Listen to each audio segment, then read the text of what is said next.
Hello friends, নানান ব্যঞ্জনে তোমাদের সকলকে স্বাগত জানাচ্ছি।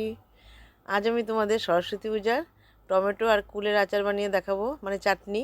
তো একটা টমেটো চাটনি হয়েছে, সেটা আমি উঠাইনি, কিন্তু আমি এখন কুল দিয়ে যেটা চাটনি হয়েছে সেটা উঠাচ্ছি, কারণ আমার এই চাটনিটাই ভালো লাগে, সেই জন্য এই চাটনিটা উঠিয়েছি। দেখো আমি এখানে এখানে টমেটোটা মানে সম্বারা দিয়ে ফেলেছি, হচ্ছে তেজপাতা, শুকনো লঙ্কা আর হচ্ছে সর্ষে দিয়ে, যেটা আমি সম্বারাটা তুলতে পারিনি। তখন আমি ঠাকুরের ওখানে ছিলাম। তো এখানে তেজপাতা, শুকনো লঙ্কা আর হচ্ছে সর্ষে দিয়ে টমেটোটা সম্বারা দিয়ে নিয়ে এখন দেখো এইভাবে নাড়িয়ে নিচ্ছে, মানে টমেটোকে সিদ্ধ করছে আর কি। এখন একটু ঢেকে দিল। এখন আমার ঢাকনাটা উঠিয়ে আবার ভালো করে নেড়ে নিচ্ছে। এইভাবে ভালো করে নেড়ে নিচ্ছে।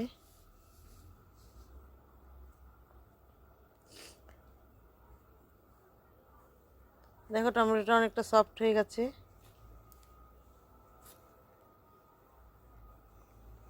আবার টমেটোটাকে আরও সফট করার জন্য, আরও নরম করার জন্য এভাবে খুন্তি দিয়ে নাড়িয়ে নিচ্ছে। এইভাবে ভালো করে দেখো অনেকটা সিদ্ধ হয়ে গেছে এখন।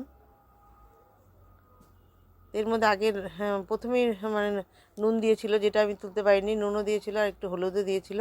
এখন দেখো এখানে চিনি দিয়ে দিল। এখন আগে এরকমভাবে কোনো মাপ ছাড়াই চিনি ঢেলে দিল। তো পরে হয়তো মুখে দিয়ে দেখবে যে লবণ মানে চিনি হয়েছে কিনা, পরে হয়তো আবার দিবে। দেখো চিনি দিয়ে এখন এইভাবে চাটনিটাকে, টমেটোগুলোকে সিদ্ধ করে নিল। তো এই মাসিটার রান্নাটা এত খুবই টেস্টি, বহুতই টেস্টি। তো এইভাবে এখনও নাড়িয়ে নিচ্ছে। এখন এর মধ্যে এই যে কুলগুলোকে দিয়ে দিবে।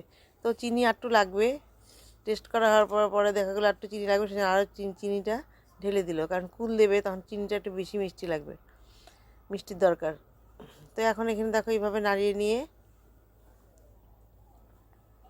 এখানে পাকা পাকা কুলগুলো আছে, ধোয়া আছে, এগুলো ধুয়ে আবার জলে টলে চুবিয়ে রাখছে। এখন এর মধ্যে জিরের গুঁড়ো দিয়ে দিল।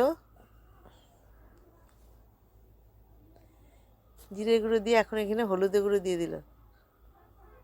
হলুদের গুঁড়ো দিয়ে এখন আবার নাড়িয়ে নিচ্ছে। এইভাবে ভালো করে নাড়িয়ে নিয়ে এখন এর মধ্যে কুলগুলো দিয়ে দিবে। এই যে এখন এর মধ্যে কুলগুলোকে দিয়ে দিচ্ছে, সব কুলগুলোকে দিয়ে দিবে।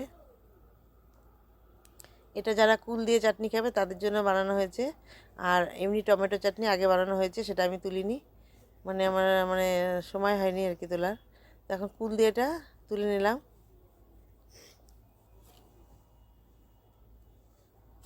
এইভাবে কুল দিয়ে চাটনিটা হয়ে গেল। এখন এর উনানটাকে অফ করে দিল। এভাবে চাটনিটা পুরোপুরি হয়ে গেল। এখন আর একটু নাড়িয়ে নিচ্ছে। তো বন্ধুরা, তোমাদের যদি ভালো লেগে থাকে তাহলে প্লিজ একটু কমেন্টস ও সাবস্ক্রাইব করে পাশে আসবে,